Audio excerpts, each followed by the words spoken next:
All right, everybody, please join me in giving a warm welcome to our moderator. He is a film critic for The Hollywood Reporter, Justin Lowe.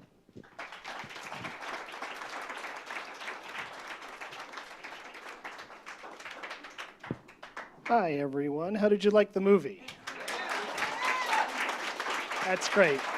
That's wonderful. And I'm so thrilled to join you all tonight for a discussion with the filmmakers of The Discoverers, which I think is such a charming and accomplished first feature film. Please help me in welcoming director Justin Schwarz, lead actor Griffin Dunne, and co-star Devon Graye.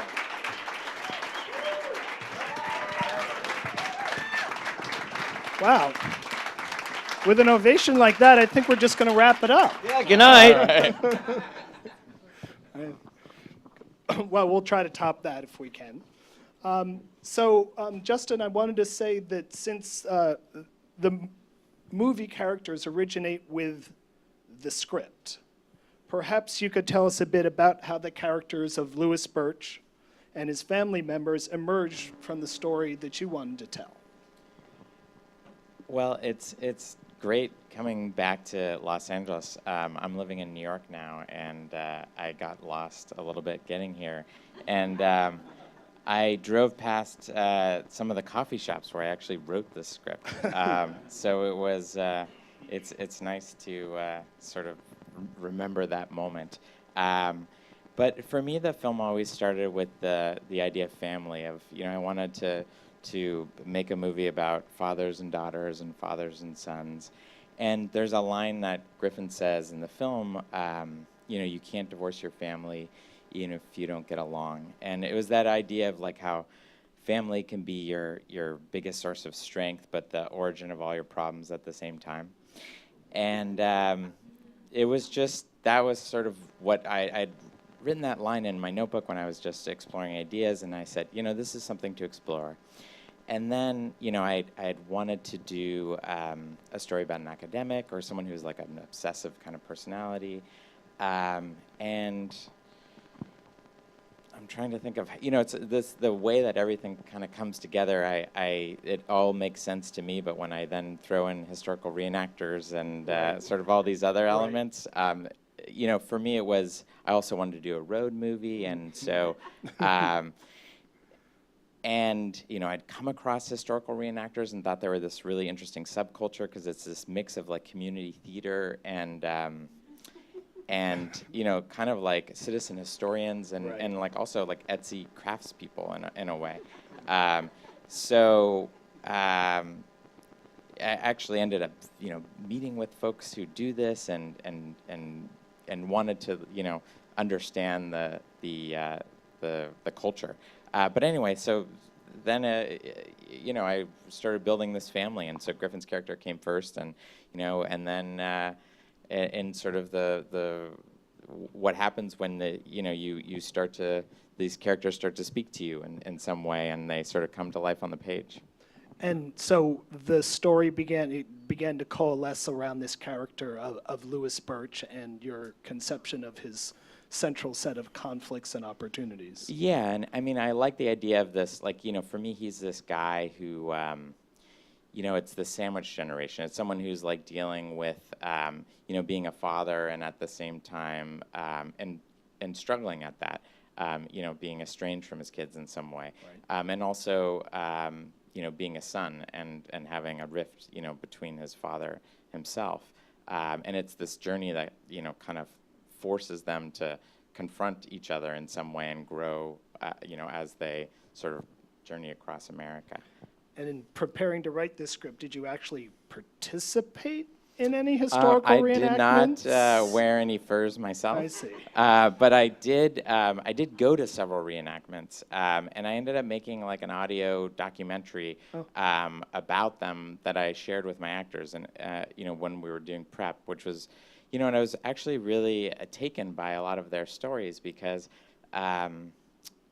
these are people who, there was one person, for instance, he was like a long haul trucker who decided he didn't want to go into debt to buy a house. So he took off a year and he went into the woods and like chopped down a bunch of trees and built like a hand-hewed log house. Right. and that's actually like some of the dialogue like that I also played. You know, there's like different levels of stuff like fabric of layers of the movie that you can, you know, when you're making the film. So the background the background voices that you hear like in the reenactment, I mean, that was a whole nother where I was able to use some of that stuff that I had from the documentary I had made and sort of integrated into. So hopefully none of you are paying attention to that, but just a sort of another sort of level of storytelling.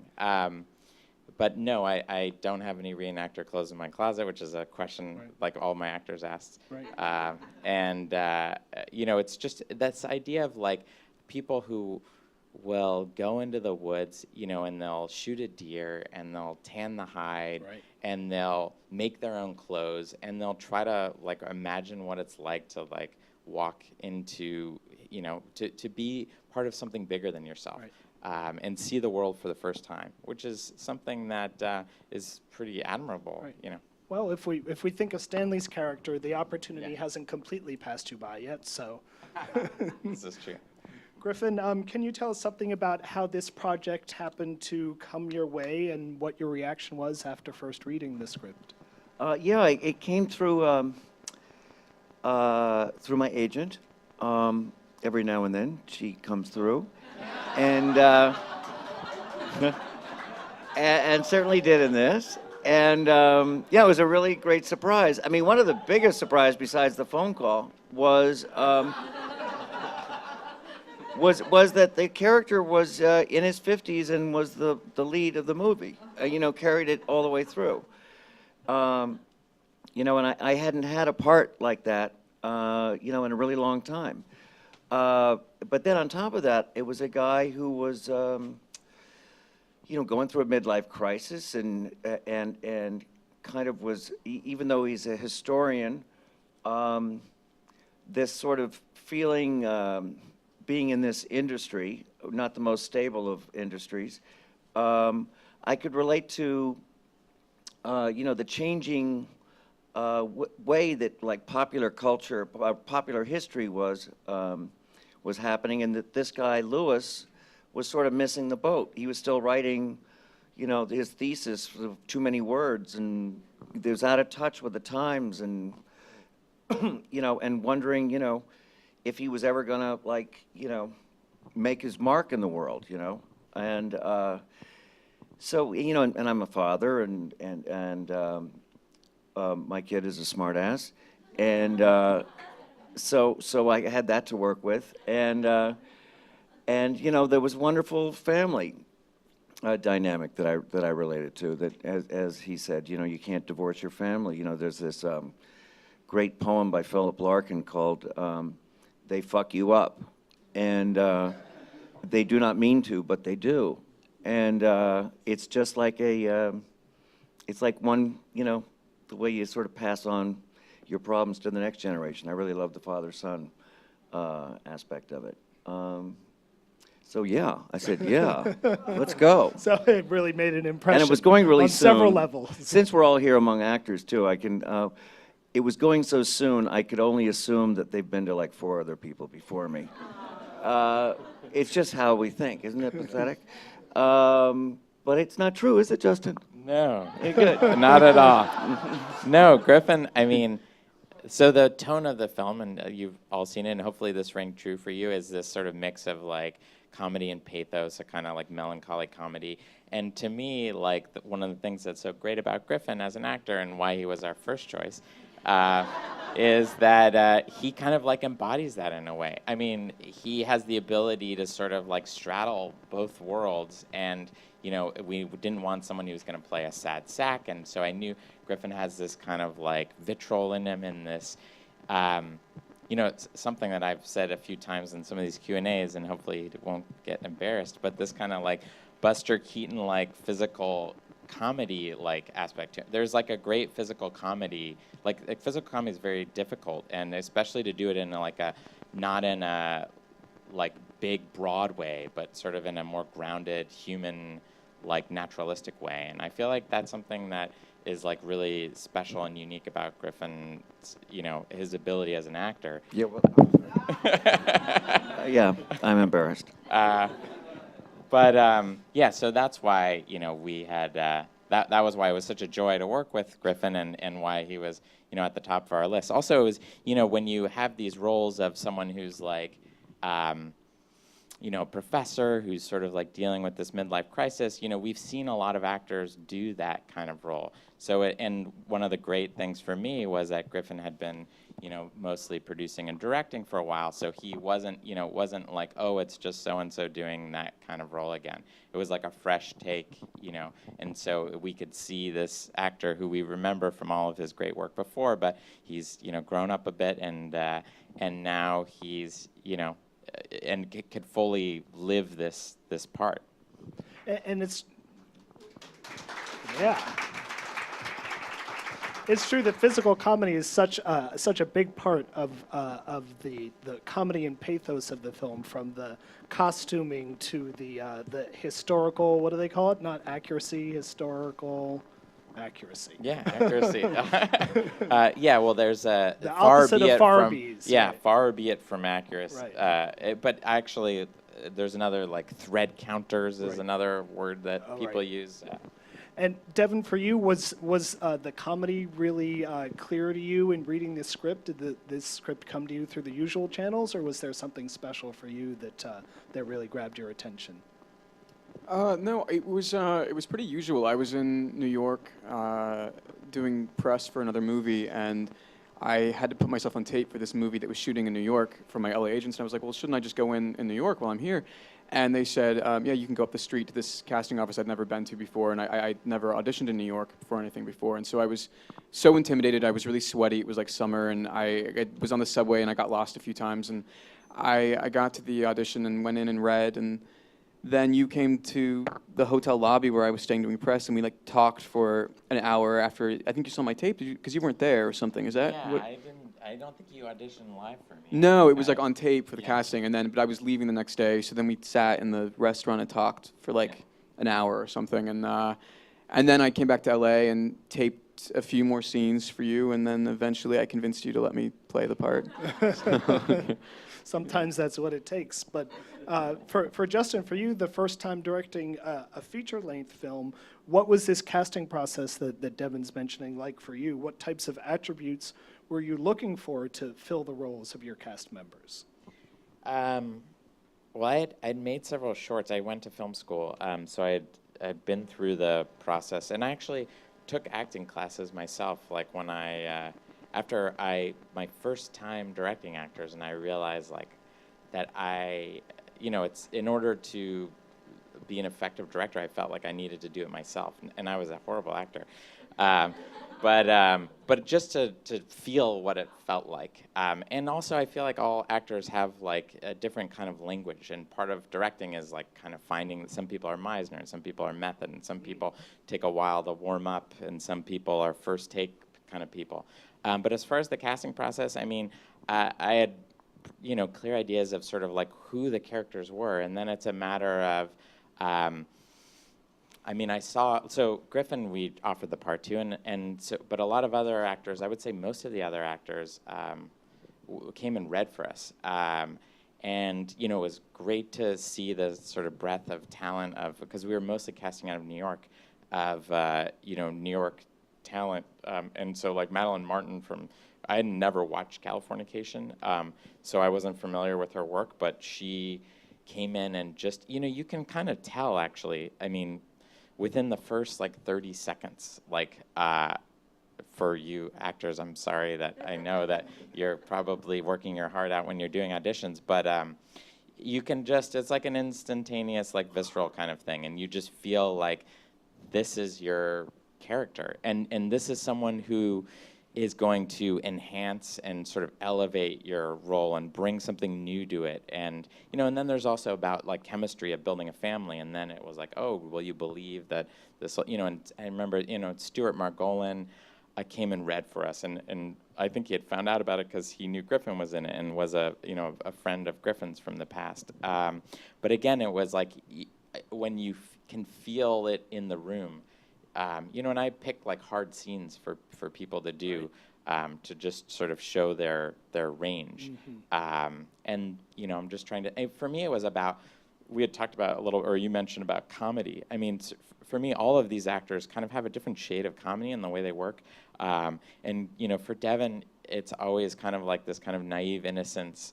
Sure. And sort of the where he gets laughs often in screenings, you know, and it's often off of the look of Griffin and Maddie too. And Maddie has that kind of like sarcastic, caustic, you know, a sense of humor, but it's really a veil for this like much more vulnerable character. And you know, and John C. McGinley is much more like black comedy, and Scott Adsit's like this kind of wild, you know, kind of.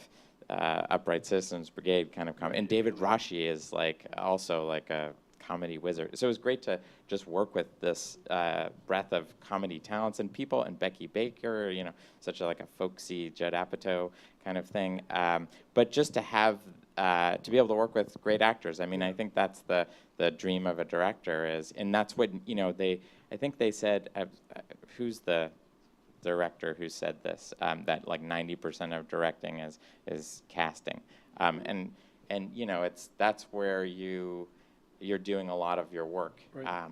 Just making sure that you find people that have the potential to elevate your work. Right. And you totally got that part of it right. And then it sounds like beyond that, you had a lot of managing to do, modulating all of the different comic performances to kind of get them all meld together, not just from scene to scene, but the whole through line of the movie, so that the correct performances stood out in the correct way and didn't get upstaged by other performances. Well, I think part of that is just like tone. So it's like Sure. staying consistent to the tonal world that you've created. And so as long as it fits within the, you know, yes, and some of the performances, and you know, I would try. We're a small movie, in our budget, and so we had to work on, you know, quickly. And the actors who were used to getting trailers sometimes were changing behind flats, and you know, it was like a pretty down and dirty. But even beyond that. I'm excuse me, I'm still in New York time, so it's like past my bedtime. But we were talking about the comic... modulating the comic modulating the performances. Yeah. Yeah, and that, again, is like, I mean, I think when you're directing, a lot of it is you are kind of like an emotional truth barometer. You're Sure. just trying to like see if and for me especially, like my sort of the comedies that speak to me and the kind of story that I wanted to tell were more of these, like a human comedy, like something that's sort of like grounded. So it's not, the comedy doesn't come out of sort of broad strokes, but comes out of like character. Right. Moving from the emotional to the physical, Griffin, it sounds like the entire cast, as Justin just said, had a bit of an adventure, roughing it a bit on this movie.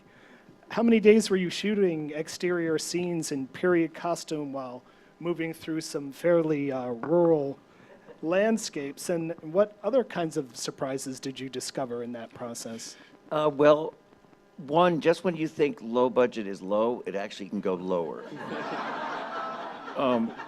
There just seems to be a bottomless, endless depth. And, you know, it was, I'm from, my background has been in independent film. And, you know, a lot of the actors of my generation who were in this movie, we'd all sort of, David Rasche I'd worked with for over 30 years, you know, and many of the other actors. And I remember when we would think, you know, when we were doing a movie at one point, we go, wow, isn't this amazing? You know, we got these little, you know, these little three bangers, and now it's like we have like a little honey wagon. Okay, now we have this. This was really like, I know what everyone in this cast looks like in their underwear. Every single person, and yeah, we had flats, but then after a while, I was like, I just get the hell. And you know, we'd help each other put on our buckskins and our dead animals and our things, and. But it was, you know, it was a really good group of people. We had a lot of laughs doing this, you know, and I didn't know how many days was, you know, on the road and the specifics of that, but I never felt particularly rushed, you know, like we're not going to make the day, and Justin's not a worrywart about, you know, getting things. We moved on when the scene was finished, you know. But it was that camaraderie that all of us being in the same boat or in the same car or in the, you know, in the same forest, you know, all that was very easy to, it was real. Did you find that working out there in the woods and moving through the forest, you know, almost sort of like a walking meditation, did it inform your performance for a role that you had already prepared for? I'm just thinking of some of them, kind of some of those long shots, Justin, you know, walking across the ridge, and there's no dialogue. Yeah, and there was... the audience were wondering, I wonder what they're thinking, you know, what everybody must be in their own world. Did that experience inform what you were doing as you were doing it? Well, I think we could all feel, we walked a lot in this movie. And very much off the cuff of Justin seeing a you know, a ridge line and go, oh, you know, that wasn't what we were planning, and then it's like, okay, go over to that ridge line and just walk that way, and now walk this way, and then come toward us, and I think I remember feeling that I was part of a shot, you know, that it was part of a frame, Right. you know.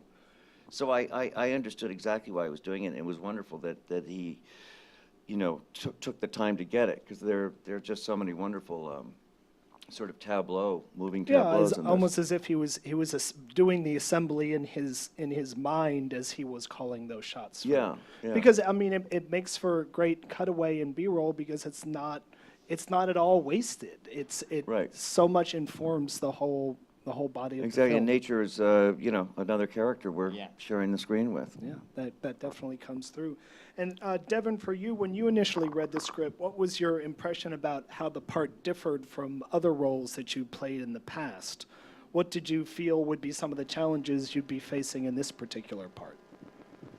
I think that I was intimidated by it because I up until then had played very dark, sadistic kind of characters. I started on Dexter, and then everything for like the next 5 years was all very evil people. And Jack isn't evil at all. He's very simple, and he's I mean, he has a lot going on underneath, but his exterior is very happy-go-lucky, kind of. He'll go with the flow, and so it was fun, but it was scary because it wasn't my comfort zone at all, and I would see scenes in the script and go, I don't know what to do. And I think the main thing I kept going back to with the character was that he reminded me so much of my little brother in real life, who is kind of this happy-go-lucky stoner kid. I hope my mom doesn't watch that because he'll get in trouble. But This is going on the interwebs. oh dear, oh no, oh no. But anyway, he reminded me a lot of him, and so I was like, well, if I just kept going back to him in my mind and kept going back to kind of that replacement of you know, what would he do in this moment? How does he respond in these situations? And but it was very different than anything I've ever played before, by far, which was exciting, but also like every day did feel a little bit like I didn't ever feel fully like, oh, I got this now. Every day was kind of like, okay, how would he approach this, and how would he be like this with his family? And yeah, which is exciting though, as an actor, to have that challenge and to play something that isn't safe. At least not safe for me. And the period costuming, was that somewhere you'd been before, or was that something a little bit new for you there? No, actually, it's funny. I've always wanted to do like a period piece, and so I got to do both with this movie, which was wonderful. Yeah. Wow, a twofer, that's unusual. Justin, did you spend much time rehearsing this film, and was it mostly on location, or once you had your principal cast together wherever that was? I'm going to answer that question, but one thing I want to tell you guys is that we open tomorrow at the ArcLight Hollywood. So, and we're also going to be at the Edwards University 6 in Irvine. So hopefully you're now invited to turn on your phones and like us at, we're on Facebook at The Discoverers Movie, we're on Twitter at The Discoverers. So you should be tweeting, Facebooking. You I can call tweeted your last night. friends right now. Yes, there was a tweet that I think the Discoverers movie retweeted you. That's right. And favorited your tweet. You know, we're a small movie, so we're really depending on like you to be our. You know, we don't have the marketing budget of. You know, when we opened in New York, it was like Godzilla opened on the same day, and we actually still were the number 3 specialty per Nice. screen average film, but. Everywhere I walked in New York, there was like a Godzilla billboard, and it was on the buses, and it was on the taxi cabs, and my 19-month-old son even was trying to say Godzilla. So you guys need to start getting everyone to start saying the Discoverers, hopefully between now and the end of this weekend, because it really matters for us. But you were asking. Let me just say, Sure. I can tell from this room that the reaction has been great, and as working actors, you all know how important it is. First weekend. Last weekend. So make sure this is the first of many weekends for the Discoverers at the ArcLight in the Southern Cal. So you were asking about the rehearsal Yeah, process. what was the- So we rehearsed. I had Griffin, Devon, and Maddie for a little bit in New York, and it was not. I didn't want to do. It was more like reading as opposed to rehearsing. Just reading the script together, like doing scenes, but sort of more talking about like script detective work. So people, had a time to ask questions. And there were things where some of the actors would say, oh, this doesn't make sense. And I might rewrite something based on that. And then I also met all the actors beforehand. And I gave them all homework. Lots of homework. Like Maddie had to read, she had a long reading list. And Yeah. Which her mom was very excited about at the time. And Griff and I had go to, I don't know if he ever did, but go to the historical, because I didn't check, to go to the historical archives, and I know he read a bunch of some of the books about the period and the letters from, Lewis and Clark. So to me, it was more about just helping people understand the character and sort of motivation and talk about a lot of those things before we got there, so that and I gave them like the music lists of things Wow. that I was listening to, like when I wrote the script. And Right, for right. Cara Buono, I had her go to the Hollywood Farmers Market and go meet like the mushroom men that and the people who were the blood orange people, and read Alice Waters' book, and just to kind of like and talk to some of the Etsy people, and just to get a sense of. And I gave them names of reenactors to talk to, just to help them, build their characters. Right. So when they came to set, we could, everything would feel fresh, and instead of, rehearsing it a lot Yeah, in advance. Watching the film seems like they really all did their homework and not only got prepared but got immersed in this whole scene. Griffin, for you, what was your reaction about being cast in such a substantial role and taking direction from Justin as opposed to giving direction as you have as a filmmaker in the past? Well, one thing I knew that thinking like a director while playing this part would serve no one. I was very, very happy to not have to think about, where the camera was going or any of that kind of stuff. It's just too distracting. He had a wonderful cameraman, and Justin had obviously prepared a great deal for this movie. So, it wasn't anything I ever had to distract myself with. So you could just focus I could just on the play role. this guy. and- uh-huh. Yeah. Craft question for all of you, maybe, but Justin, since it started with you, such a substantial portion of the film was shot outdoors. It's a bit difficult to imagine how you might have gone about blocking the actors in some fairly complex settings with things like trees and stumps and streams all part of the shot. How did you all work those shots out?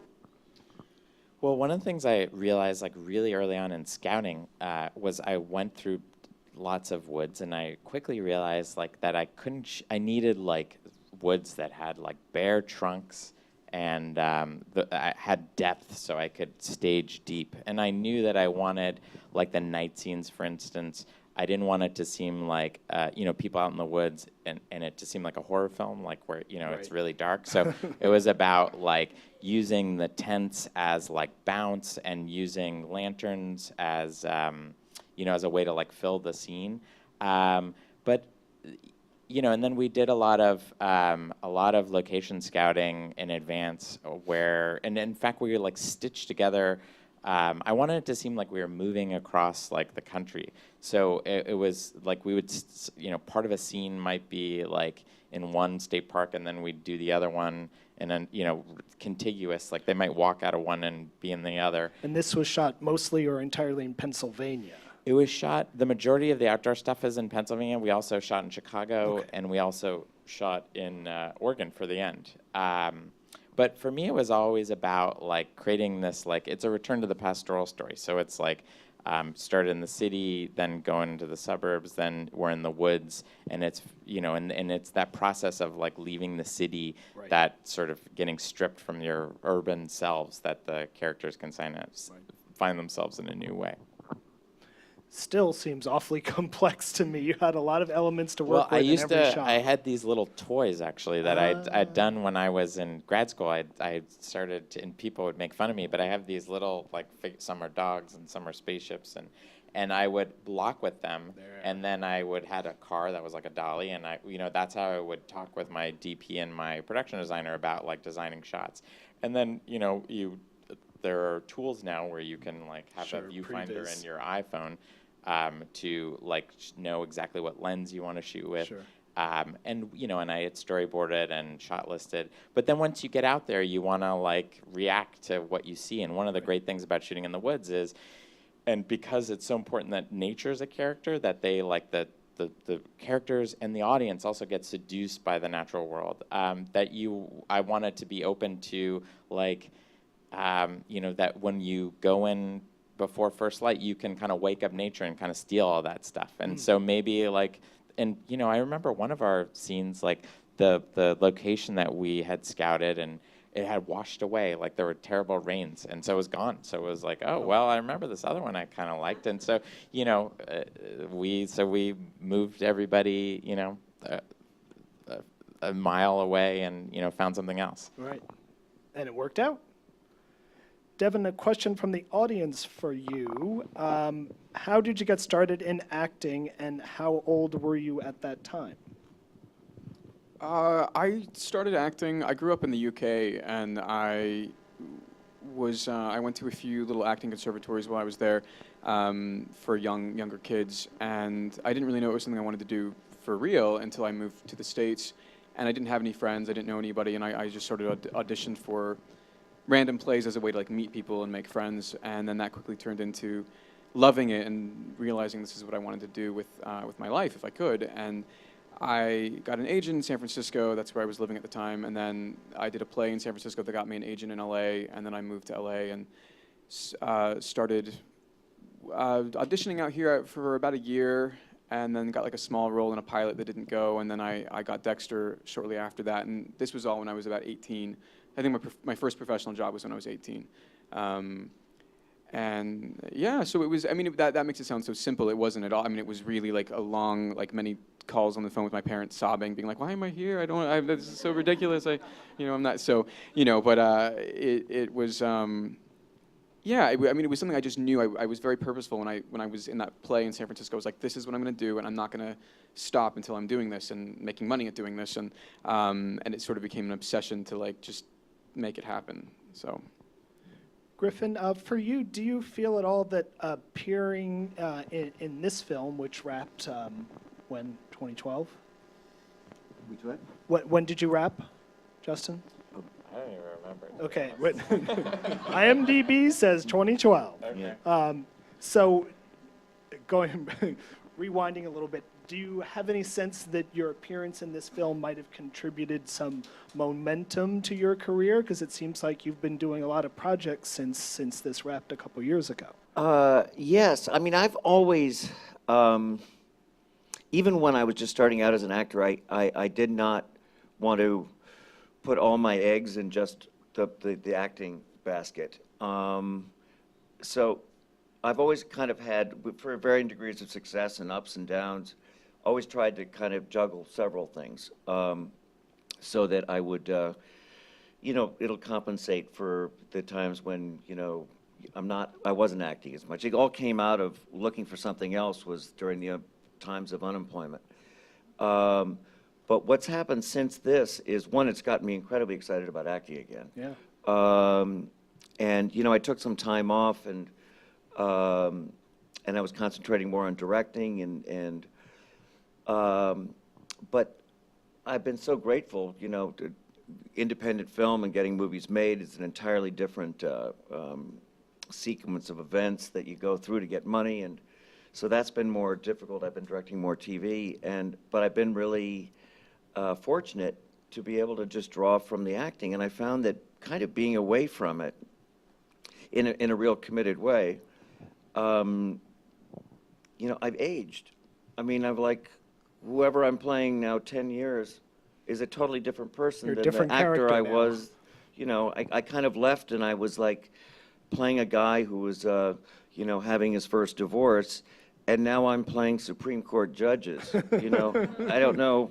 And where'd that guy go? Where'd the judge go with the divorce? Did he get married? Had 3 marriages between the time he was. So a whole life has taken place, Right, you know, right. what I wasn't there for. Right. So it's been really kind of interesting to pick up. I feel like a different Right. person and consequently actor. Yeah. than With when I chapters was. yet to come, so that's Yeah, exciting that's too. the plan. Yeah. So Justin, back to you on the technical side. You were talking a little bit about the opening weekend. You want to say something about your distribution and promotional strategy and how that all works in with your overall budget? I'm not quite sure where. So Where are you going did with you guys this? budget for P&A? Oh, no, we did not budget Okay. for P&A. All right.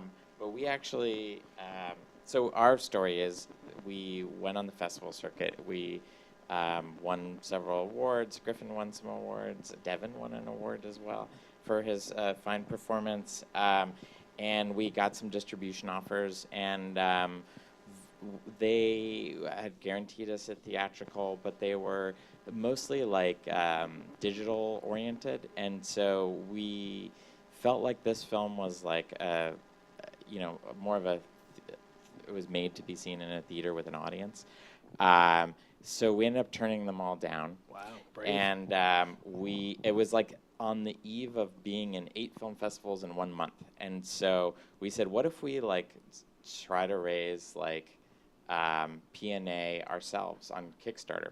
So that month I went to 7 of those 8 festivals, and at every Q&A I was telling everybody about our campaign, and we won some festivals and put money into like Facebook ads, and we actually, you know, someone became our associate producer and gave us $10,000, and it was sort of like we kind of got this momentum going, and we ended up raising a lot of money on I mean, I'm now learning not that much money based on how much it actually costs to do all this Exactly. stuff. But we were able to, you know, we hired the poster company that did The Descendants and Moonrise Kingdom, and we hired the trailer company that does all Sony Classics stuff, and Nice. the publicist that works for IFC, and the grassroots person that Music Box uses, and we kind of made our own kind of like distribution team, and you know, we're also very involved in that process as well, and it's been great to have control of that process,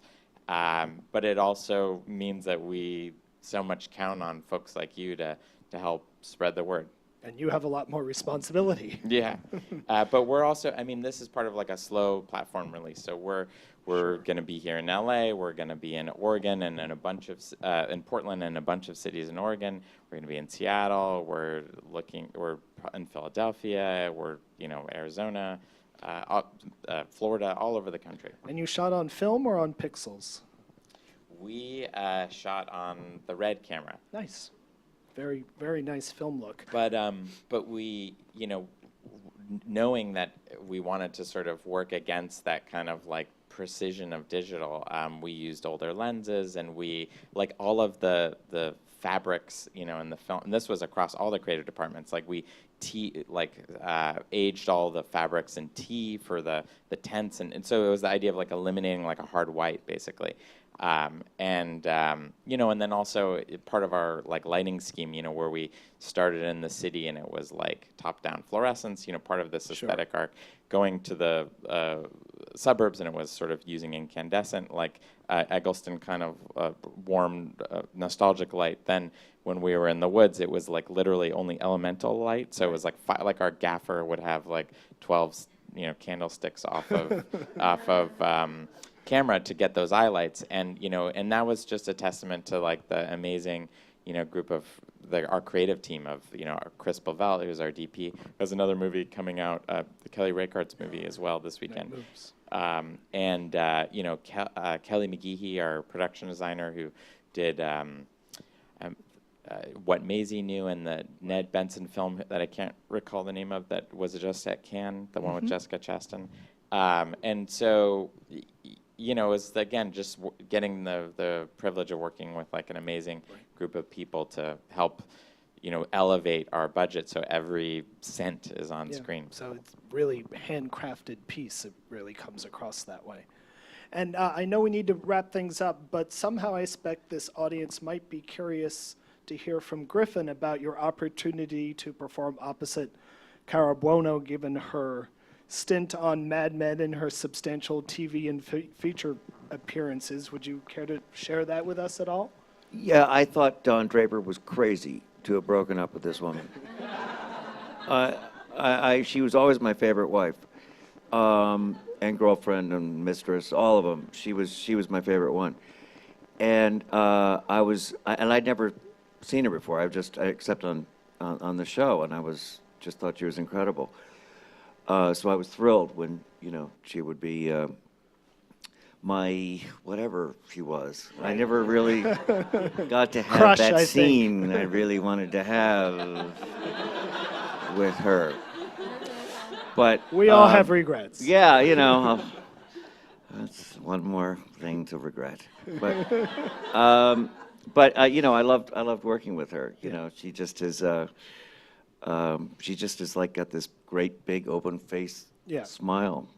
Such a sparkling presence on screen. It Yeah, really yeah, lit I up adored all her. of the scenes that she was in. Yeah.